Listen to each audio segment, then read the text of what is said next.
আসসালামু আলাইকুম। আশা করি সবাই ভালো আছেন। প্রায় সময় আপনারা কিছু, কিছু প্রশ্ন করেন যেগুলার ভিডিও কিন্তু আমি ইতিপূর্বেও দিয়ে রাখছি। যে ওখান থেকে আপনারা দেখে নেবেন। যেমন হাই কমোডের ভিতরে যে লং ট্র্যাপ থাকে এটা অনেকে জানতই না। অনেক যারা পুরান আমরা যারা কাজ করি বা যারা দীর্ঘদিন ধরে তারা জানতাম। কিন্তু যারা নতুন ম্যাক্সিমামই জানতাম এই হাই কমোডের সাথে কিন্তু লং ট্র্যাপ দেওয়া আছে। তো ওখানে কিন্তু এক্সট্রা ভাবে আর লং ট্র্যাপ দেওয়া লাগে না। আচ্ছা, এখন আপনি লো কমোড ভাইঙ্গা হাই কমোড বসাবেন নিচতলায়। এখন আপনি লং ট্র্যাপ অমনি থুইয়া ওর উপরে মেরা দিতেছেন, তাহলে কি হইলো? ডাবল লং ট্র্যাপ হইলো। তো ওখানে যে কাট পিস 12-14 ইঞ্চি যে কাট পিসটা, এই কাট পিসের নিচেও পানি আছে, উপরেও এসে পানি আছে। যখন আপনি ফ্লাশ করবেন তখন ওই যে মাঝখানে যে গ্যাপের বাতাসটা, ওইটা কোন দিক দিয়ে বেরোইব? যখনই ফ্লাশ করেন তখন পানি যায় স্লো, অথবা ধাম করে বাড়ি দিয়ে উপরে ব্যাক করে।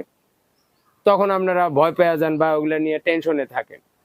তো এটার সলিউশন একমাত্র এটাই যে নিচতলায় বা যেই তালায় হোক, যখনই আপনি লো কমোড থেকে হাই কমোড করবেন তখন আপনি ওই লং ট্র্যাপটা ভাঙ্গা হইলো চেঞ্জ করে প্লেন ব্যান দিয়ে দিবেন।